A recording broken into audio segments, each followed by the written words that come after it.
Okay, so hello everyone, welcome to the another episode of Toppers Talk. So today we have with us Mr. Praveen Kumar Mishra. He has secured all India rank 15 in engineering service examination, and he has done his BTech from Reva Institute of Technology MP, and he passed the exam. His passing year is 2013. After that he did his MTech from Kamla Nehru Institute of Technology, Sultanpur, UP. He has done his MTech in the year 2014 to 16, and after 2016 and in between 2018 he worked as a faculty as assistant professor in IERT Prayagraj, UP.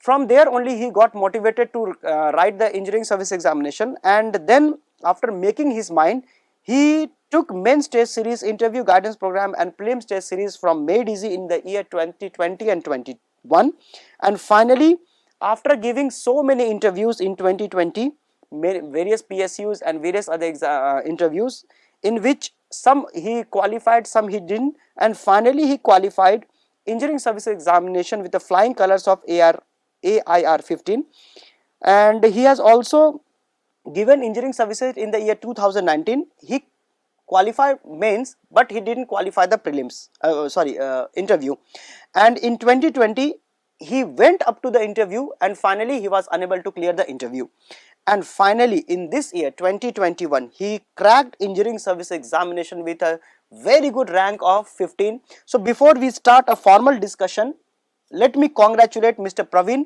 So congratulations Mr. Praveen. So for achieving. तो प्रवीण जी, आप मुझे ये बताइए कि आपकी journey जो थी preparation की 2019 से आपने, क्योंकि इससे पहले 2016 से 18 आप एज ए असिस्टेंट प्रोफेसर की तरह भी किसी कॉलेज में काम कर रहे थे, तो आप 2018 के बाद आपके मन में कहाँ से ख्याल आया कि मुझे इंजीनियरिंग सर्विसेज देनी है? सर मुझे लगा कि सर एक्चुअली इंजीनियरिंग सर्विसेज जो है कि जो भी हमारा इंजीनियरिंग फील्ड है उसमें सबसे अच्छा था। जी बिल्कुल। और मुझे लगा कि कुछ अच्छा करना चाहिए एज अ प्रोफेसर। मैं और भी लोगों को गाइड भी करता था, तो मुझे लगा कि मुझे भी कुछ और करना चाहिए। अभी मेरी कुछ एज है तो मैं उसमें कुछ कर सकता हूँ। तो फिर अच्छा। मैंने सोचा कि इंजीनियरिंग सर्विसेज, और फिर मैंने यूट्यूब पे बहुत सारे वीडियोस देखा और मेडी जी से मैं बहुत ही मतलब कि मुझे अच्छा लगा कि यहाँ कुछ लोग हैं जो कि अच्छा मुझे गाइड कर सकते। प्रभावित हुए थे आप? अच्छा, और मैं आपको बता दूं कि इनका ये लास्ट अटेम्प्ट था 2000, मतलब इस साल इनका लास्ट अटेम्प्ट था, और इन्होंने बहुत अच्छे रैंक से AIR 15 में लाए।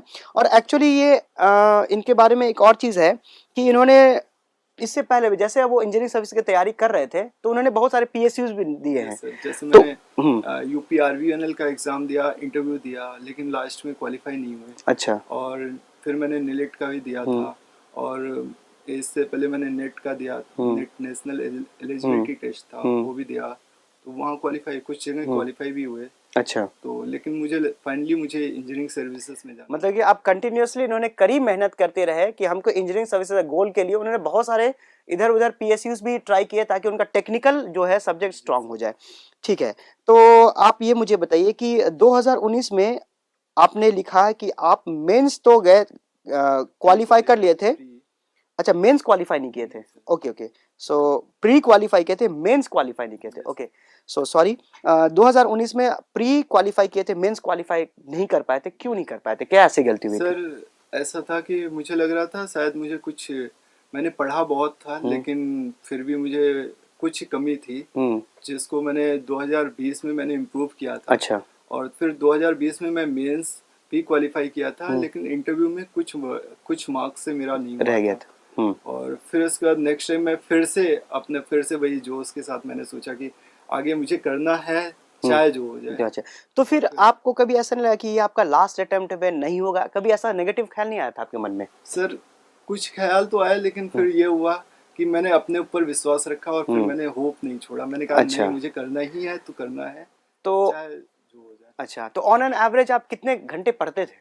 सर ऑन एन एवरेज मैं अपना शेड्यूल बनाया था। जैसे सुबह मैंने सोच रखा था कि 4 o'clock पे उठना है, फिर 4 से 7 o'clock तक हम पढ़ते थे छत पे जाके। छत पे जाके? हाँ, छत पर सर। अच्छा। और फिर उसके बाद सर 7 से फिर ब्रश फ्रेश अप हुए, फिर 1 घंटे, फिर आधे घंटे फिर से मैं रेस्ट लेता था, सोता था। फिर उसके बाद फिर 9 साढ़े 9 के बाद फिर से मैं 3 घंटे प्रैक्टिस करता था। क्वेश्चन प्रैक्टिस करते थे। अच्छा, फिर मॉर्निंग 4 to 7 थियरी पढ़ते थे, ऐसा कुछ था? थियरी न्यू सब्जेक्ट जो होते थे वो अच्छा 4 to 7 में करते अच्छा, नया सब्जेक्ट सवेरे पढ़ते थे, क्योंकि आपका मन में शायद इनका ये होगा कि सवेरे उठ जो चीज़ हम पढ़े तो वो दिमाग में रिटेन होगी। हाँ, बहुत लोग होते हैं कि रातों में पढ़ना पसंद करते हैं, लेकिन आप मॉर्निंग अर्ली राइजर से। अच्छा, तो ऑन एन एवरेज कितने घंटे? 6 घंटे तो ऐसे हो गए, और भी करते थे? फिर उसके बाद सर फिर दोपहर में 1 घंटे का रेस्ट में लेता था, और खाना खा के रेस्ट लेना। फिर उसके बाद मैं 2 बजे से फिर से बैठता था, 2 से 6 बजे तक। मतलब कि बीच में थोड़ा बहुत और गैप लेते थे, चाय पीते थे बीच बीच में। मतलब ऑन एन एवरेज 9 घंटे हो ही गए। यस सर, 9 घंटे। मतलब ये डेली चलता था ये? Daily sir. मतलब बहुत कड़ा रूटीन हो गया ये? यस सर, बहुत कड़ा। इवन सर इस बीच में मैं कभी मोबाइल भी यूज नहीं करता। अच्छा, देखिए, हाँ, ये चीज़ बहुत अच्छी बात इन्होंने की कि अगर आपको प्रिपरेशन करना है, और मतलब प्रिपरेशन ऐसे करना ताकि एग्जाम निकालना जाए, तो इससे मोबाइल से काफ़ी दूर। क्योंकि मैंने बहुत लोगों से बात की, बहुत लोगों ने मुझे ये कहा कि सोशल मीडिया जो है ना बहुत डिस्ट्रैक्शन है ना, जैसे यूट्यूब हो गया, व्हाट्सएप हो गया, इसमें लोग घंटों घंटे बिता देते हैं, तो अपना कॉन्सेप्ट जो होता है वो क्लियर नहीं करने के बजाय कुछ और ही कॉन्सेप्ट क्लियर करने लगते हैं। अच्छा, तो ये बहुत अच्छी बात की। अब ये बताइए कि इंटरव्यू आपका कैसा रहा इस साल? सर इस सर इंटरव्यू मेरा ठीक था सर। इंटरव्यू में आपसे क्या ऐसा कुछ किस तरह के सवाल किए? सर जैसे इंटरव्यू में जैसे सर जो भी चेयरमैन सर थे उन्होंने हमारी डैफ के बारे में पढ़ा। फिर डैफ के बारे में उन्होंने पूछा कि आप कहाँ से हैं, क्या किया, ये सब पूछे। फिर उन्होंने नेक्स्ट टेक्निकल मेंबर जो थे उनको पास आउट किया। फिर जो फर्स्ट टेक्निकल मेंबर थे उन्होंने पूछा कि आपका जो है कम्युनिकेशन में हम सिक्योरिटी को कैसे इम्प्रूव करेंगे। अच्छा, तो मैंने उनको बताया कि मैं 3 सीक्वेंस का यूज करूंगा। और फिर उन्होंने बोला कि इसका इम्प्रूवमेंट क्या हो सकता है। तो मैंने बताया कि सर मैं फिजिकल सिग्नल्स का यूज कर सकता हूँ। अच्छा, तो इस तरह तो से मत अच्छा, तो आप ये बताइए कि मेडिजी का इंटरव्यू गाइडेंस आपने प्रोग्राम लिया था, तो उससे आपको कुछ इंटरव्यू मदद मिली थी? यस सर, मुझे सर शुरू में तो मैं बहुत डर रहा था कि इंटरव्यू कैसे दूं, बड़ा एग्जाम है और बहुत बहुत सारी नेगेटिविटी, मतलब नर्वस भी हो रहे थे आप? हाँ। लेकिन फिर मैंने इंटरव्यू गाइडेंस यहाँ का प्रोग्राम ज्वाइन किया था, और इवन सुनील तिवारी सर थे, वो मुझे पर्सनली भी बार बार आके मुझे बताते थे कि गाइड ये करते थे। चीजें तुम्हें और इम्प्रूवमेंट करना चाहिए, यहाँ तुम्हारी कमी हो रही है। और लास्ट इंटरव्यू मैंने दिया था जिसमें बहुत नर्वस भी हो गया था, लेकिन फिर वो बाहर आए और मुझे बोला कि कुछ नहीं है, ऐसा कुछ भी नहीं है, आप कर सकते हो। अच्छा, और फिर मुझे बहुत अच्छा लगा, और फिर मैंने तो मतलब वो मोटिवेशन आपको फाइनली काम दे दिया। अच्छा, आप ये बताइए कि जैसे कि आप बोल रहे थे ऑन एन एवरेज 9 घंटे पढ़ते थे, सवेरे थियरी पढ़ते थे, फिर इस तरीके से क्वेश्चन रिवाइज करते थे, इस तरीके से आपने आपका दिनचर्या आपने बताया। तो आप मुझे ये बताइए कि अगर टफ सब्जेक्ट्स है, मतलब आपकी प्रिपरेशन स्ट्रेटजी तो समझ में आ गया, आप मुझे बताइए कि जो कुछ टफ सब्जेक्ट्स होते हैं जैसे एनालॉग हो गए, कम्युनिकेशन हो गए, तो इस पे आप ज़्यादा फोकस देते थे या फिर सब सब्जेक्ट को इक्वली देखते थे आप? सर कुछ सब्जेक्ट जैसे ये एनालॉग था या कम्युनिकेशन था, यहाँ पे जैसे कुछ चीज़ तो बहुत इजी रहता था, और जैसे कम्युनिकेशन है तो वो बहुत ब्रॉड है, उसको पूरा तो नहीं पढ़ा जा सकता, लेकिन उसको मैंने जो ऑन एन एवरेज जो भी था मैंने उसको अच्छे से पढ़ा था। जो भी मैंने नोट्स बनाए थे मैंने वो नोट्स अच्छे से रिवाइज किया था। अच्छा, और मैंने और भी हैंड रिटन नोट्स भी कुछ लिए थे मेडिजी के, और मैंने उसको भी अच्छे से पढ़ा, और फिर मुझे लगा कि हाँ इतना सफिशिएंट है। कुछ मैंने बुक्स से, जैसे कुछ जब मैं टेस्ट सीरीज दे रहा था तो बहुत सारे क्वेश्चंस मेरे नहीं बन रहे थे शुरू में, तो वो मैं जाके उसी क्वेश्चंस को जाके उस बुक्स में सर्च करता था या नोट्स में देखता था, और बार बार वो टॉपिक मैं अच्छे से कर लेता था। अच्छा, मतलब कि तो key to success is revision and quality questions. क्योंकि हल्के क्वेश्चन तो सब कर जाएंगे, जो थोड़े ट्रिकी क्वेश्चन होते हैं उसमें स्टूडेंट फंसते हैं। तो इनका स्ट्रैटेजी जो मुझे समझ में आ रहा है, उनका स्ट्रैटेजी बहुत सिंपल था कि आसान क्वेश्चन तो ठीक है, जो ट्रिकी क्वेश्चन उस पर बहुत टाइम लगाते थे, मतलब टाइम देते थे कि इसको हम अच्छी तरीके से कर जाएं। अच्छा, अब स्टूडेंट, अच्छा आपको अपना कुछ मार्क्स याद है जो यूपीएससी ने रिलीज किया है, कुछ भी जीएस या फिर क्या? सर मेरा जीएस में 80 मार्क्स थे। अच्छा, और मेरा टेक्निकल में 172। अच्छा, ओवरऑल प्री के मार्क्स मेरे 252 थे सर। अच्छा, फिर उसके बाद मैंने मेंस दिया था, उसमें मेरे 266 मार्क्स थे, एंड आफ्टर दैट इंटरव्यू मैंने दिया था। अच्छा, इंटरव्यू के मार्क्स याद नहीं है? मार्क्स याद है सर, 101। अच्छा, 101, ओके, चलिए, मतलब सही है।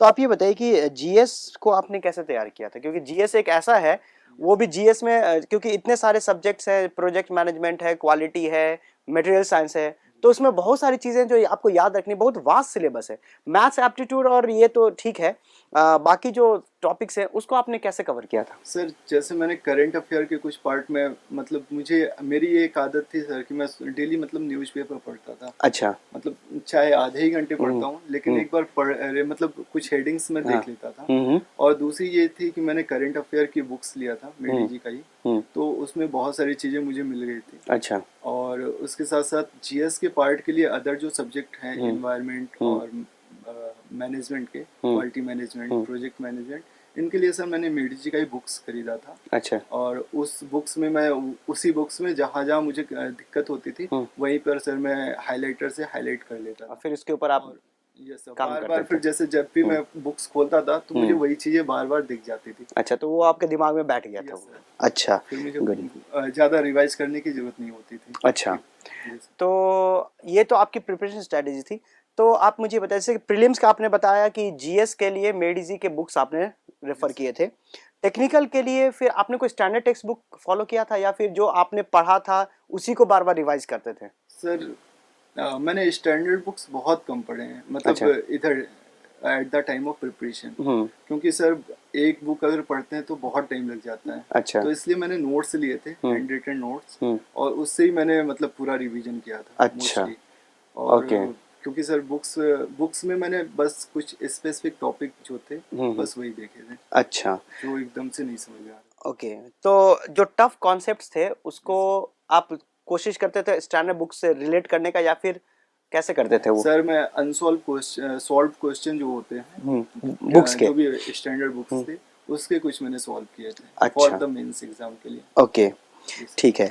तो आप मुझे ये बताइए कि एग्जाम से जैसे मान लीजिए एक महीने पहले आप शॉर्ट नोट्स बनाते थे? यस सर, मैंने शॉर्ट नोट्स आप शुरू से बना, मतलब कि जब शुरू से प्रिपेयर किए तो उसके बाद उस वक्त से बनाना शुरू किए या फिर एक बार जब प्री हुआ नहीं क्वालिफाई किए, मेंस हुआ नहीं क्वालिफाई, उसके बाद बनाना शुरू किए? सर मैंने जैसे मैंने जीएस का जो शॉर्ट नोट्स बनाया था वो at the time of pre के ही, मतलब पहले ही बना लिया था आपने? अच्छा। सर वो मेरा तब से अभी तक सेम एज इट इज है। अच्छा। और जो मैंने मतलब टेक्निकल के लिए बनाया था वो शुरू में मैंने कम बनाए थे, फिर बाद में मुझे लगा कि अभी और चीज़ें मुझे लिखना है, बहुत सारे टॉपिक्स हैं, तो उसके लिए मैं सिर्फ उन टॉपिक के नाम लिखता था और कुछ फॉर्मूले लिखता था। अच्छा। और कुछ मैंने अपने शॉर्टकट बना रखे थे। अच्छा। जैसे प्री एम्फेसिस है तो उसके लिए PHDL कर दिया। अच्छा, मतलब शॉर्ट, ताकि आपको पता चले, है ना, सीक्रेट कोड्स, है ना?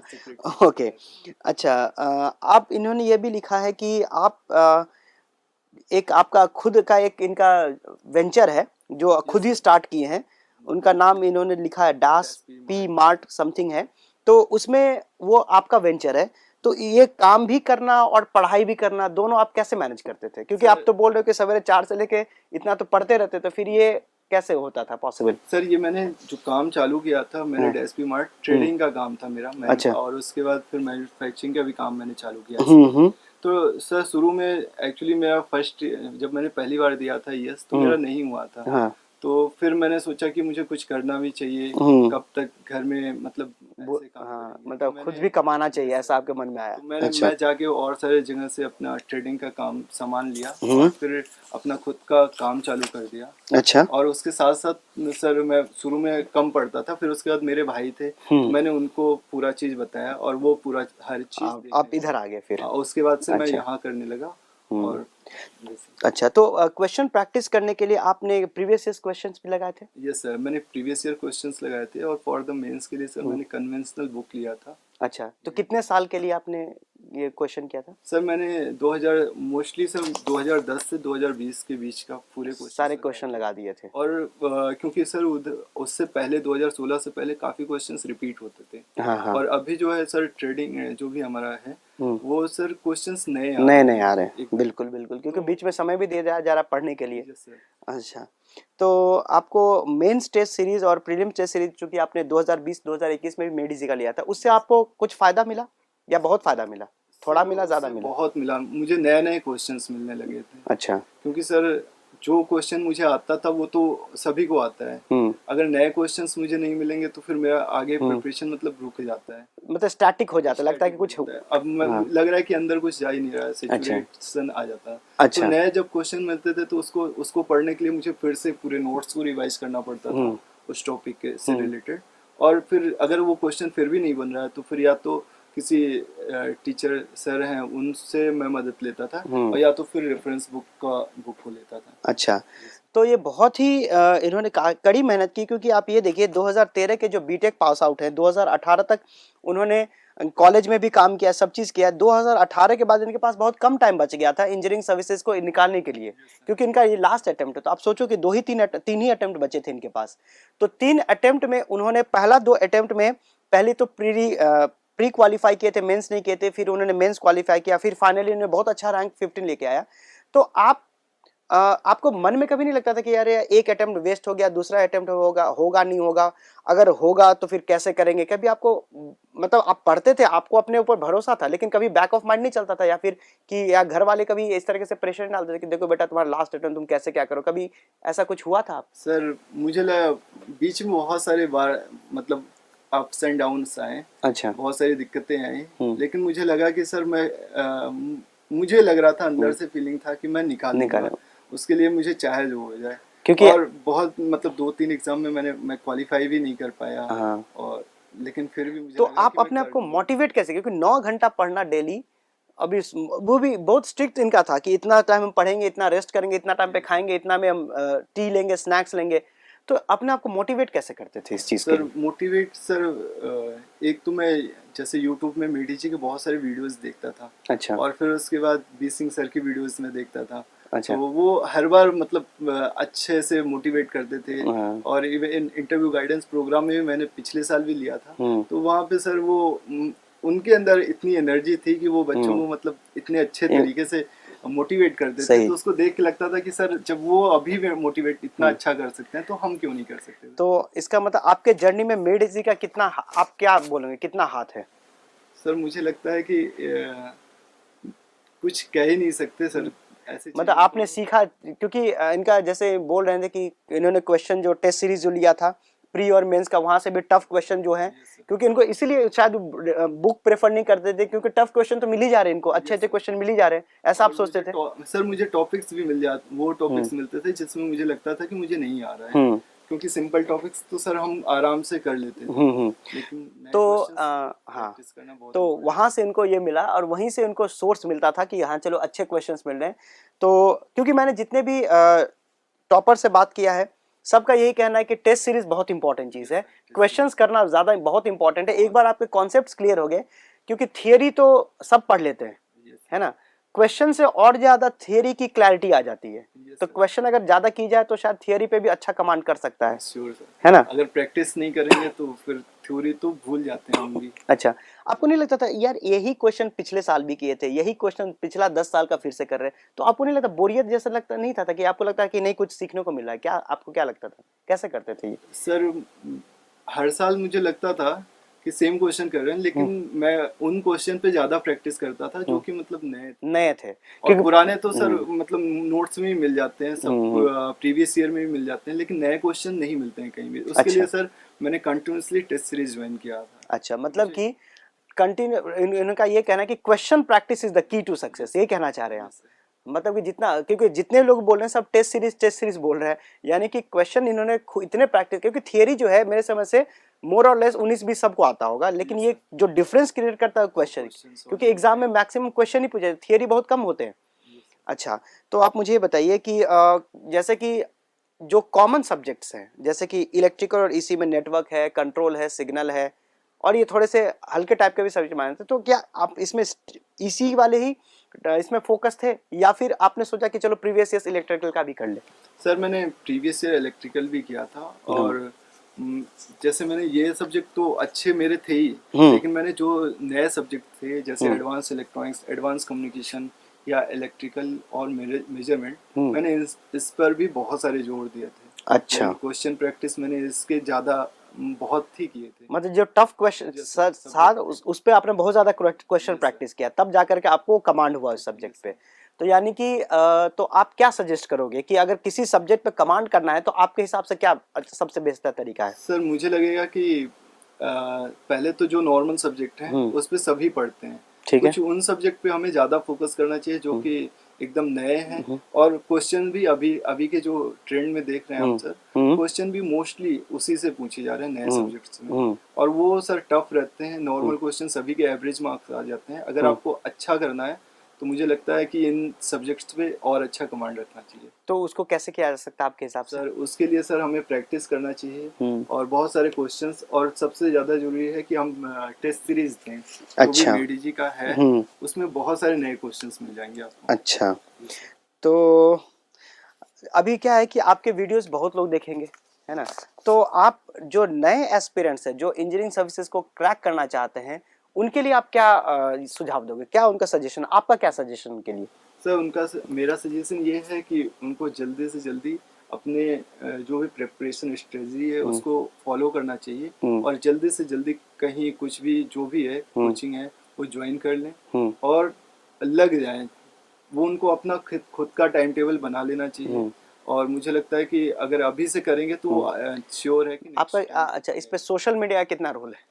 क्योंकि बहुत सारे स्टूडेंट है ना सोशल मीडिया में भी इनरोल रहते हैं, तो आपको क्या लगता है कि सोशल मीडिया एक रोल पॉजिटिव रोल प्ले करता है या फिर आपको लगता है कि थोड़ा सा वो नेगेटिव रोल प्ले कर देता है प्रिपरेशन में? सर मुझे लगता है कि सोशल मीडिया का रोल ठीक है, सम टाइम्स पॉजिटिव भी है, लेकिन बहुत ज्यादा नेगेटिव है इसकी। जब वो प्रिपरेशन के स्ट्रेटेजी में फेज में तो कि सर यूट्यूब देखना अच्छी बात है, लेकिन यूट्यूब पे सिर्फ आप अपने जो भी आपका प्रिपरेशन है उससे रिलेटेड क्वेश्चन, जो भी थ्योरी है, जो भी टॉपिक है वही देखें तो अच्छा रहेगा। और दूसरा फेसबुक और व्हाट्सएप मुझे लगता है कि बहुत मतलब जरूरी नहीं है। एज अ स्टूडेंट आप यूज नहीं करते थे? हाँ, मेरी ये स्ट्रेटजी है। अच्छा, तो मतलब कि इनका मेन स्ट्रेटजी है कि अपने आप को फोकस रखें, अपने आप को अच्छा, आप अपने को मोटिवेट कैसे रखते थे? सर मोटिवेट सर वैसे तो मैं कोशिश करता था कि मैं योगा भी करता था सुबह उठ के, और मतलब मैंने अपने टाइम को शेड्यूलिंग कर लिया था, प्लान कर लिया था कि ये टाइम है, आज ये सब्जेक्ट पढ़ना है, और मैंने वीकली एक वीक का बना लिया था टाइम टेबल कि आज के दिन डे वाइज कि इस दिन मुझे ये सब्जेक्ट खत्म करना और ये सब्जेक्ट। तो मैं पूरा तो नहीं खत्म कर पाता था, लेकिन हाफ पार्ट में 2-3 सब्जेक्ट एक दिन में रखता था। अच्छा, मल्टीपल सब्जेक्ट आप रिवाइज करते थे? Multiple subject. अच्छा, तो इनका स्ट्रेटेजी ये था कि मल्टीपल सब्जेक्ट रिवाइज करना है और टाइम के साथ, मतलब टाइम के साथ, मतलब उन्होंने अच्छा टाइम टेबल बनाया था, उस पर स्टिक किया था। रिवीजन के लिए मल्टीपल सब्जेक्ट रिवाइज करते थे और उन्होंने क्वेश्चंस के लिए इधर उधर ना देख करके टेस्ट सीरीज और इस पे क्वेश्चन जो आपके टेस्ट सीरीज में, ऑनलाइन टेस्ट सीरीज में आते हैं या फिर ऑफलाइन टेस्ट सीरीज, जो भी टेस्ट सीरीज जो मेडीजी के हैं उस पे पूरा फोकस किए थे, है ना? अच्छा, तब जा करके यानी कि बहुत कड़ी मेहनत लगी है इसको निकालने के लिए। तो जब आपने देखा कि मुझे रैंक 15 मिला तो आपके घर वाले कैसे रिएक्ट किए इस चीज को लेकर? आप कैसे रिएक्ट किए? सर आप क्या एक्सपेक्ट कर रहे थे कि 15th रैंक आ जाएगा? सर मैं तो पहले सोच रहा था कि सर एटलीस्ट लिस्ट में नाम होना चाहिए। अच्छा। लेकिन जब मैंने देखा 15th रैंक तो मुझे बहुत अच्छा लगा। इवन मेरे जो दोस्त थे सभी मेरे पास तुरंत भाग के आए, उन्होंने बताया कि हाँ आपका 15 रैंक है, और मेरे घर वाले भी बहुत खुश हो गए। कुछ एक मतलब कि एक फेस्टिव सीजन जैसा हो गया था ना, एक उमंग। और यस सर, और तब से सर 2-4 दिन तो ऐसे ही मतलब फेस्टिव ही। अब लगता है कि अब डाइजेस्ट हो गया कि हाँ हम ही हैं 15th रैंक। अच्छा, तो लग ही नहीं रहा था सर कि है कि नहीं 15 रैंक है क्या। अच्छा, बार बार रोल नंबर भी चेक किया होगा आपने? हाँ ये, हाँ, तो बहुत अच्छा जर्नी था आपका, बहुत मेहनत। क्योंकि आप, मैं इनसे बात करके ये पता चल रहा है कि अगर आपके मन, अगर इरादा बुलंद हो तो आप कोई भी एग्जाम क्रैक कर सकते हो। कंटिन्यूस मेहनत और सही दिशा और क्वेश्चन प्रैक्टिस, टेस्ट सीरीज। बहुत लोग क्या करते हैं, तैयारी तो कर लेते हैं लेकिन टेस्ट सीरीज नहीं देते एग्जाम, क्योंकि उनको लगता है बस थियरी से काम चल जाए, लेकिन ऐसा होता नहीं है। सभी पढ़ लेते हैं, लेकिन हाँ, क्वेश्चंस लगाना जब तक नहीं आएगा तब तक आप कुछ नहीं कर सकते। तो इनसे बात करके तो हमें बहुत ही अच्छा लग रहा है, क्योंकि इन्होंने, इनकी जो दिनचर्या थी, जो टाइम टेबल था, बहुत टफ टाइम टेबल है। अपने आप को मोटिवेट करना, सोशल मीडिया से दूर रखते थे। जो काम का चीज़ है बस यूट्यूब से वो देख लिया करते थे या फिर कहीं से गूगल से सर्च कर लिया करते थे। टेस्ट सीरीज पे बहुत ज़्यादा फोकस करते थे। इंटरव्यू गाइडेंस से इनको काफ़ी ज़्यादा मदद मिला था इंजीनियरिंग सर्विसेज के अंदर। तो कुल आप देखोगे एज अ होल इन्होंने कड़ी मेहनत की और फाइनली उनको इस मेहनत का नतीजा मिला 15th रैंक से। इनको 2-3 दिन तक पूरा फेस्टिव सीजन ही मना रहे थे, घर वाले डाइजेस्ट नहीं कर पा रहे थे कि हाँ चलो मेरा बेटा 15th रैंक लाए। तो प्रवीण जी, आपसे बात करके बहुत अच्छा लगा हमें। आपको अच्छा, आपका सिविल सर्विसेज की तरफ कोई रुझान है? सर सिविल सर्विसेज अच्छा, आपका एज का भी इशू आ रहा होगा शायद। अभी तो नहीं आ रहा है, अभी कुछ है अटेम्प्ट, लेकिन अच्छा। मुझे लगता है कि नहीं सर। अच्छा, बस हो गया, बस हो गया, क्योंकि इतने मेहनत करने के बाद अब ये मिल गया तो इसी में ये संतुष्ट है। खैर भी बहुत अच्छा जॉब है ये इंजीनियरिंग सर्विसेज का। तो हम आपको और आपके परिवार वालों को हार्दिक बधाई और शुभकामनाएं सब देना चाहते हैं। मेडिजी की तरफ से आपको फिर से एक बार कॉन्ग्रेचुलेट करना चाहेंगे mister Praveen for a very good rank in engineering services, all India rank 15। तो अब हम क्या करेंगे, हम मेडिजी की तरफ से आपको एक छोटा सा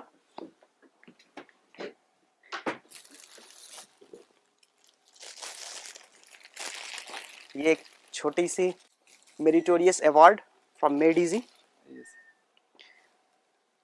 ये मेडिजी के टीम की तरफ से